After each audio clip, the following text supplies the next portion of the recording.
Second Cup is brought to you by Roswell Park Comprehensive Care Center. Hi, everyone. Good morning to you. It's 8 o'clock on the start of your Monday. Glad you're with us for Second Cup. Yes. Hope you had a nice weekend, a beautiful day ahead. It's going to be near 80 today. One of the only nice days this week is it's going to rain throughout the rest of the week. So enjoy today. Happy Monday, everyone. Thanks for being here with us. Peter's here with us. The rest of our cuppies making it in here. And we're joined this morning by Garnell Whitfield, former Buffalo Fire Commissioner and a candidate for Buffalo Mayor. And we're coming up on that primary any day now in the next month. So we wanted to have you on today. Thank you for being here with us and to just have this conversation. We love Second Cup because it's our opportunity to share the voice of our Western New Yorkers or of people who live in Buffalo. So if you have questions for Garnell, just drop them in the comments here and we'll bring them up and share them with you. We should point out that we had Senator Sean Ryan on 2 Fridays ago. And we invited Chris Scanlon, to come on and be part of Second Cup as well. He has not responded to our requests. We are thankful to have Garnell here with us this morning. Mr. Whitfield, good morning to you. Glad you're with us. Let's talk the state of affairs in the city of Buffalo. We have Chris Scanlon getting a lot of endorsements from unions. We have Sean Ryan getting the endorsement from the Democratic Party. But Garnell, you're still out there and you've gotten a lot of signatures on your petitions. Tell us why you want to be mayor. I want to be mayor because I think it's time for real leadership in the city of Buffalo. I think that we have suffered from a vacuum of leadership, and I think that many of the issues facing our community today are directly related to a lack of leadership. And so I think that my lived experiences in city government as a public servant, have prepared me for such a time as this. Yeah. You said that transparency, equity, and investing in underserved neighborhoods are things you're going to be focused on. Let's hit on all three of those if we can. Sure. Let's start with the transparency. It's something we talked about a lot. We talked to Sean Ryan about when it comes to being transparent with, the budget or anything within the city. What's your plan for having that office, having City Hall be transparent? Well, I think the first thing we have to do is invite people in and make sure that the community, no matter what we're talking about, no matter what we're dealing with, the community is involved, that their voices are centered in those conversations. And I think that's where I would start. Garnell, we also have to talk about the economy, right? So number one, Buffalo faces at least $40 million budget deficit. The acting mayor says that he's got a plan, and it was just really approved by the state legislature in that we have that bed tax coming online potentially, and the parking authority that's being instituted to essentially offload our parking ramps. There isn't a solve-all for Buffalo's economic woes right now, but what is your plan? My plan is simply this. First of all, to understand where we are. As you alluded to, you said a $50 million. The number keeps changing. It's a moving target. Right. So we really don't know where we are in terms of our fiscal, encumbrances or whatever. And I think we need to know that. We need to know not only where we are, but how we got here. You cannot possibly have a plan to fix these issues. These are generational, long-standing issues in the city of Buffalo, systemic issues. You cannot fix them unless you know how you got there, what caused these issues. We have to address that. I don't see that happening in these plans. What do you mean? Can you dig in a little bit deeper for me here? Because in terms of the plan from acting mayor Chris Scanlon, it's raised taxes 8%. We've got those two other plans coming in from the state legislature to kind of like save the day for Buffalo. On the other hand, with Sean Ryan, it's a matter of a bond. So what isn't being seen at this point? Well, I think what's not being seen, again, is where we are. Neither of these plans really identify where we are in terms of our, fiscal state. We have to have, I believe, a third-party audit, an independent audit of the city's books that looks at not only the monetary issues, but also the systemic issues in terms of how are these holes being created? What is it within our systems that we need to address to plug those holes permanently, not one-offs, you sell these assets, that helps plug this budget, but it does not fix the problem.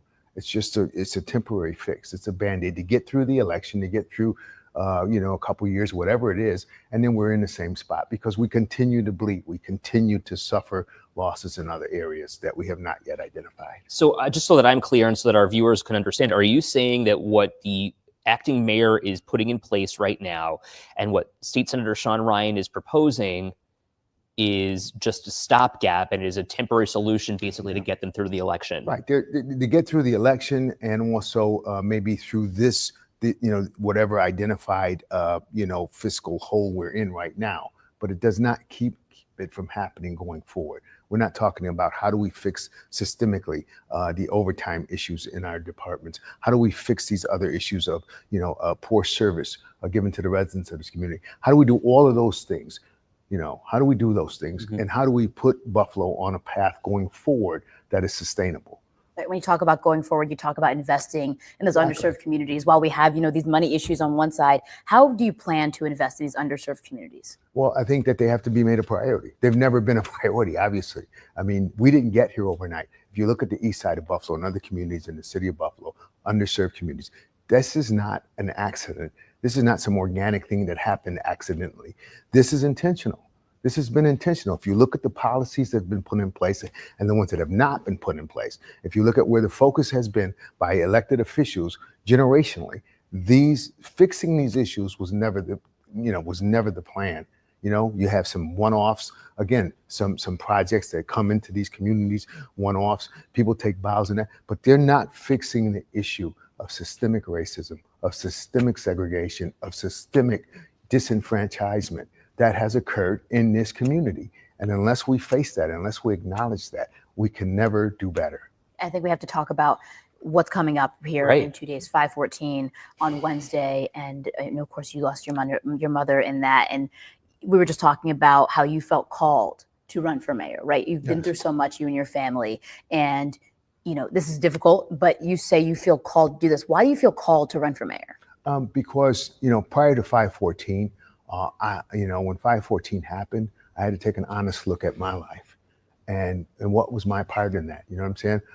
Before 5/14, I was not out doing this work. I was a public servant for 40 years. I've been out, working and serving the public.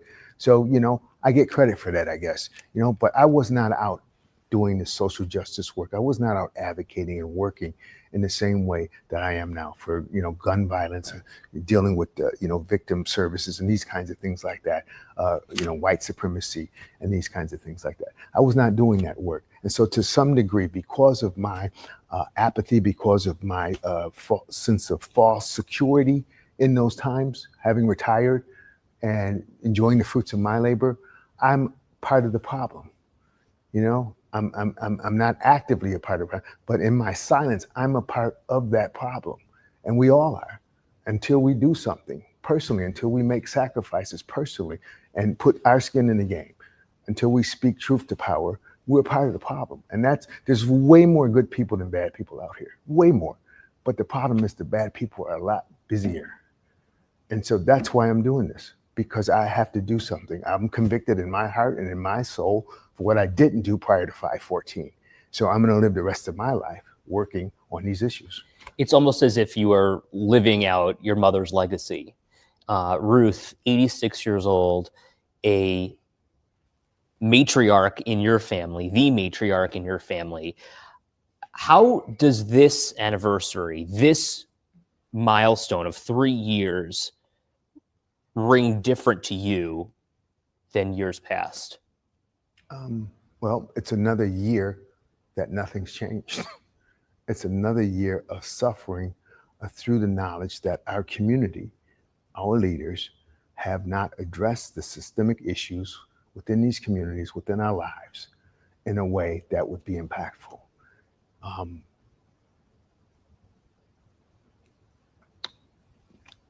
I guess, if I'm going to be honest, the biggest difference this year is that my father is no longer with us. So as we approach 5/14, takes on a new meaning for us. And so, life continues to unfold, continues to happen for all of us. And it's what we do in these moments, in these times, is how we respond to the challenges in our lives determines, where we end up at. And in Buffalo, we have a once in a lifetime opportunity to respond to the issues that our community face. We can do that collectively, holistically, and we can do better. And that's why I'm running for mayor, and that's the opportunity that's before us. I certainly want to express my condolences personally to you and your family, Thank you. and on behalf of all of us here at Channel Absolutely. 7. Thank you. The idea of now having to bury your parents, it's gut-wrenching, but to see your strength through it all is inspiring. You know what? We stand on the shoulders of our ancestors. We stand on the shoulders of the community. We stand on each other. So, I mean, you know, I don't want to, you know, I wasn't invited here to talk about this necessarily. And I don't want, you know, as much as I appreciate it, you know, I don't want sympathy votes. Sure. You know what I'm saying? Because it's not about that. What we're going through, many in our community have already gone through. And that's the truth of the matter. There are people suffering every day who lose loved ones, who don't know how they're going to make it from day to day. And we need to be empathetic and we need to be sensitive. We get a lot of attention because 514 was an event of international significance, global significance. So I understand that. But what do we do with that attention? How do we focus that on this community so that this community never goes through that again, that no community goes through that again, that we are now seen as leaders in this fight rather than, you know, I don't know, just getting through the day. Victims. Yeah, Yeah, victims. Yeah, we don't People who want to be went that. through Yeah. One thing that I wanted to ask you about as you speak about this community and as you speak about the East Side in particular, you mentioned generational wealth. One thing in particular that you are interested in doing is raising taxes on a progressive scale. Yeah.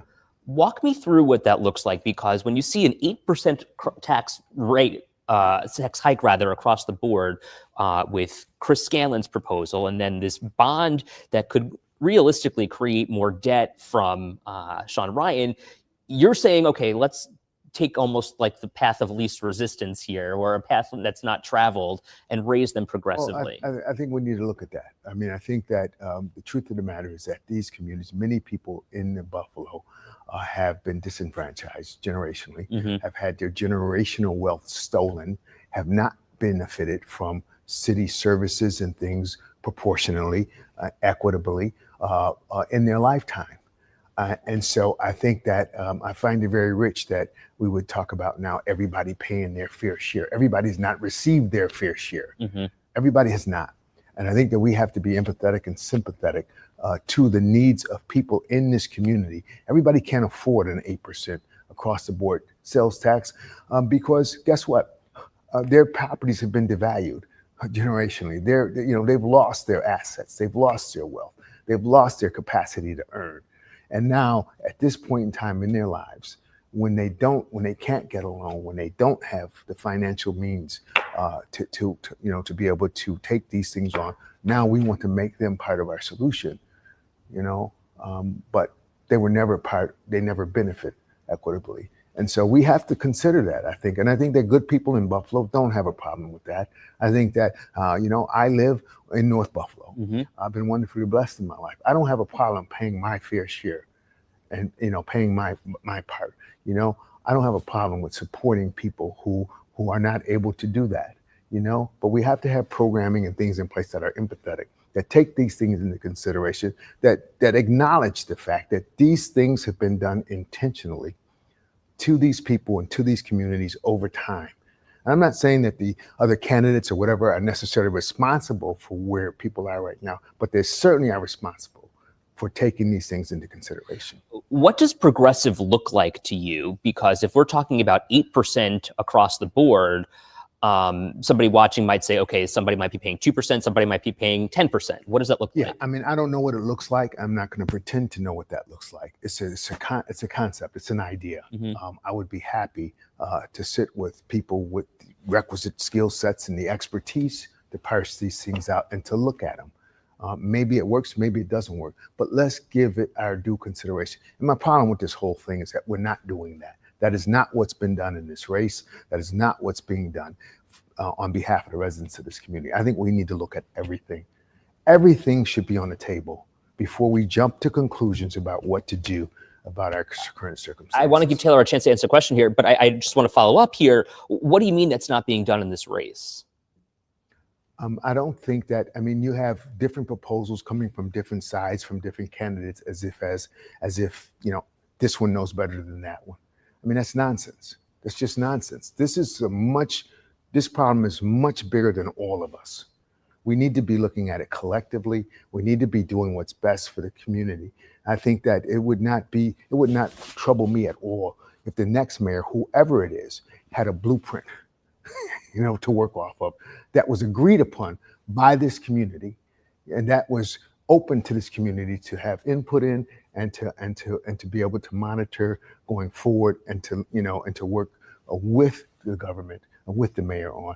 I think that that's what we should be doing. We should be doing something that's inclusive and that we gets buy-in. And, you know, nobody's talking about this, but I think that the biggest thing in this race in the city of Buffalo is trust. And that is what is missing. That is what is missing. People do not trust their leaders. People do not trust government. And why would they? And why should they? Look at our city. Look at the lives of our community. You see people, I'm going around talking to people, and you see a void in their eyes. You see hopelessness. They're not worried about tomorrow. They got to get through today. I mean, that's how far they've been reduced to. They lack hope. They lack hope. They lack trust. We need to rebuild that. What's your plan to get that trust back? To show up every day, to show up every day and do the work of the people, and to be transparent. All of the things we talked about, you know, equitably, transparently, you know, looking at all solutions, not excluding anyone, but bringing everyone in, not being political, not making political decisions, not looking for power, but looking to empower others. What about those quality of life issues? You have a video going down, I don't remember what street it is, probably Main Street, but you're showing all of the potholes and some of the issues that we have with our infrastructure in the city. Yeah. How do you go about tackling issues like that? You know, you've got, you know, longstanding issues and all of this, the beautification, right? Those quality of life issues. When you look at the pothole issue and you look at the budget or whatever last year, DPW turned in $2 million and took a bow to some degree. Oh, we saved $2 million. How did they do that? How did that money get turned in? Because positions were not filled. Money was allocated budgetarily, as they do every year. You allocate for X number of positions. You don't fill those positions, you save that money. But you also shortchange this residents of this community in terms of services.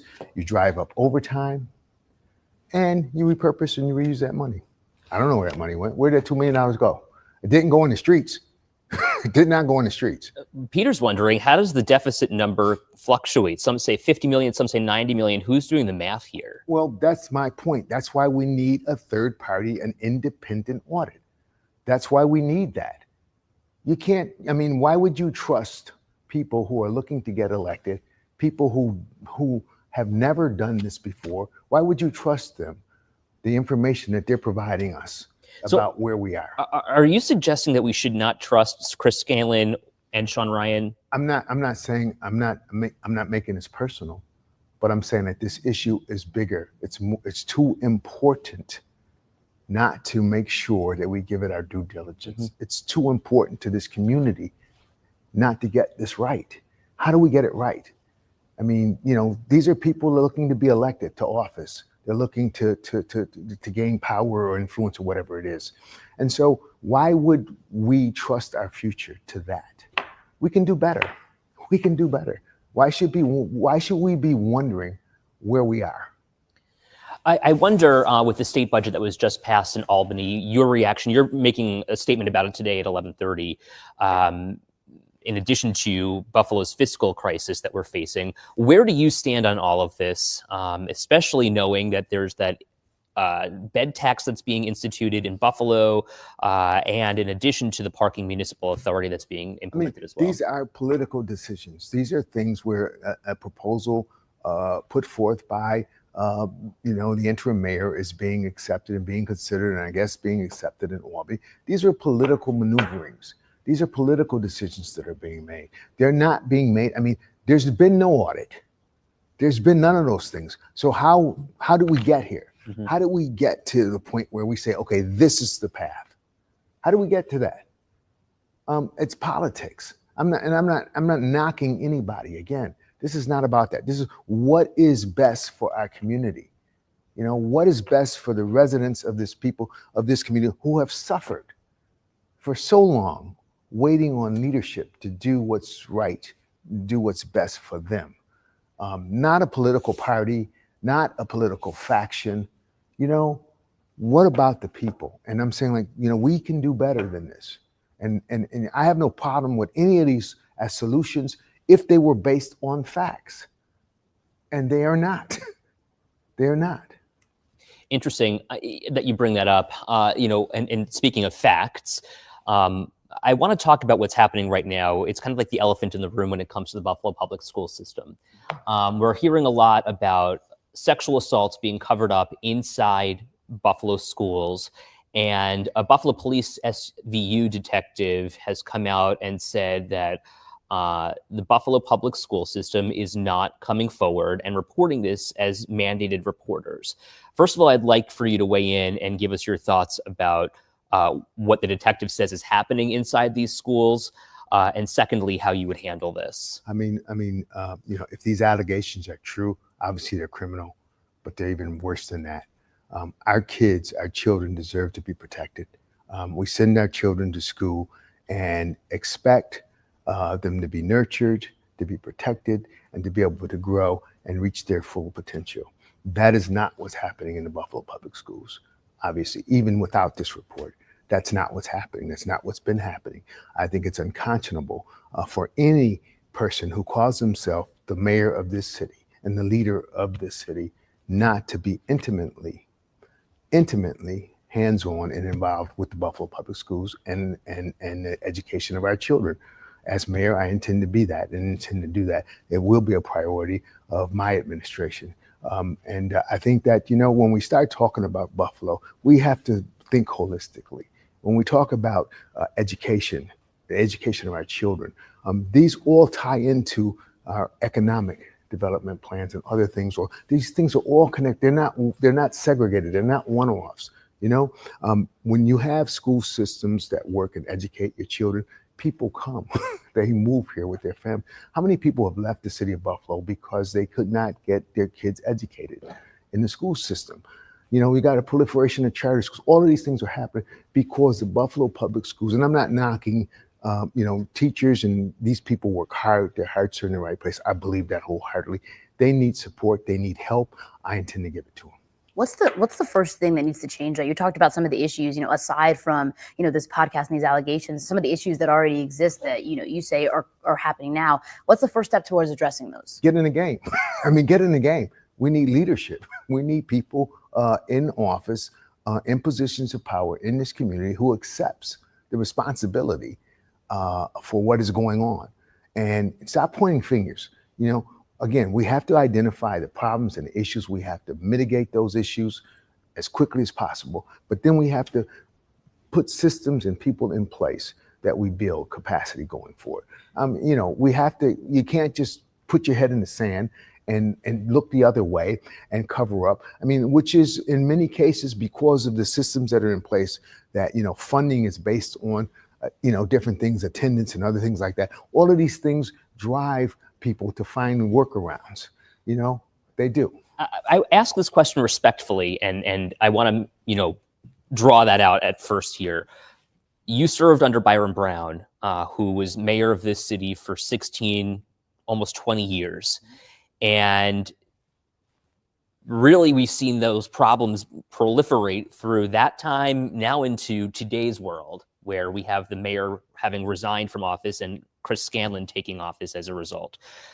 Do you bear any responsibility for what happened?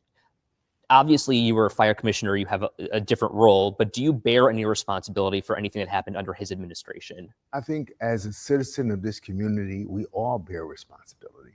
I'm not here to shuck my responsibility. You know, I'm a father, you know, I'm a resident of this community, lifelong resident of this community. You know, I voted for Byron Brown. So we all bear responsibility. And this whole notion of, you know, it didn't have anything to do with me is nonsense. I mean, you have people sitting in elected offices right now who throw their hands up like as if they have some, excuse or as a disassociation with what happened in the past. How is that possible? Every one of these candidates are in elected offices, have been, they're career politicians, but they're not accepting any responsibility. I'm saying, as a citizen, I accept responsibility. And that's another reason why I'm running. People are going to go to this primary. They're going to have the choice between all of the candidates. What sets you apart from the other folks who are running for mayor? I believe I'm doing this for the right reason. I'm not doing this to gain power or notoriety. I'm not doing this to bring another whole group into, or I'm not doing this to maintain the status quo, to maintain the systems that have existed that have caused these problems. I'm not doing it for that reason. I'm doing it, I believe, because it needs to be done. I'm doing it because I'm loyal to the people of this community. I'm a public servant, and I believe that, again, I have the trust of many of the people in this community based on my years of service. I believe that counts for something. I have a history of showing up, period. Kim is saying, I hope he wins for sure. Let me ask you this. You don't have the endorsement of the Democrats in terms of the Democratic establishment here in Erie County. The acting mayor has already raised concerns about how Sean Ryan was selected as the Democratic nominee. Where, and we're going to have to pause for just a second because Aaron's going to have to do weather. And, I'll pose this question to you after we come back. But my biggest concern is, do you think that's even possible for you to even win? I wouldn't be doing this if it wasn't possible for me to win. Gotcha. Okay, cool. Okay, so I think I used the word concern. My biggest question is what I meant to say. No. And what is winning? What is winning? Winning is giving of your best. Winning is not where you end up at, it's where you start at it and why you start up. That's winning. When you commit to doing that which is right for the right reason. All right, good morning, everyone. We're looking at the 190 right now, going southbound by Sheridan. Northbound and southbound, things are moving smoothly. Earlier in southbound, we had a lot of congestion, but that has just thinned out. So right now, no issues on.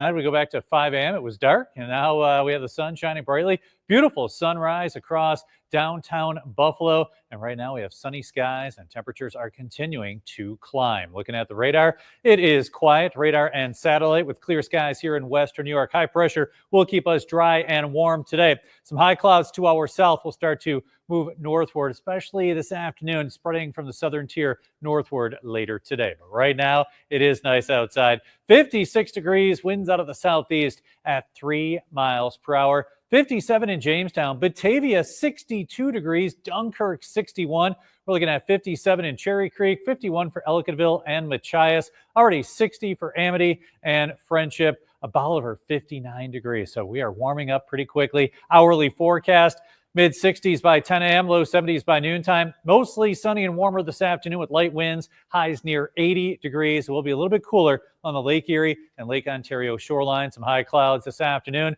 Then some rain arrives tomorrow morning. We'll have scattered showers off and on throughout your Tuesday, and more of the same for Wednesday. A little rain in the morning, a break, and then more showers, maybe even a rumble of thunder later in the day. Your forecast for today: sunny and warmer, highs near 80 degrees, a little cooler along the Lake Erie and Lake Ontario shorelines. Tonight, overnight lows near 60, clouds on the increase with rain showers toward morning.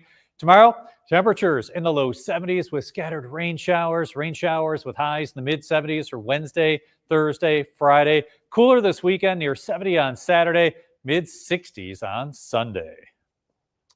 Can the mayor of Buffalo make it stop raining? Snow too low. Right. Okay, so you want to go back to your thought, I assume, what is winning? And is winning getting that second floor office? Obviously, that's the goal. We didn't start this thinking that we could not win. And I have no doubt that we still can win. I wouldn't be doing this otherwise. But winning, again, is giving of your best, raising these issues, holding people accountable, bringing other people into these conversations. That's what this campaign is about. That's what we want to do. That's what we're going to do. And at the end of the day, winning is when the people are represented and are at the center of these conversations. Kim says to run for mayor, you have to be for all people in all neighborhoods, period. Absolutely. Absolutely. We should point out that 7 News is holding a debate with the candidates in the Democratic primary for Buffalo mayor on June 17th, and that Garnell has very graciously agreed to be part of that. It'll be interesting to hear what the candidates have to say, knowing that this primary is then days away at that point.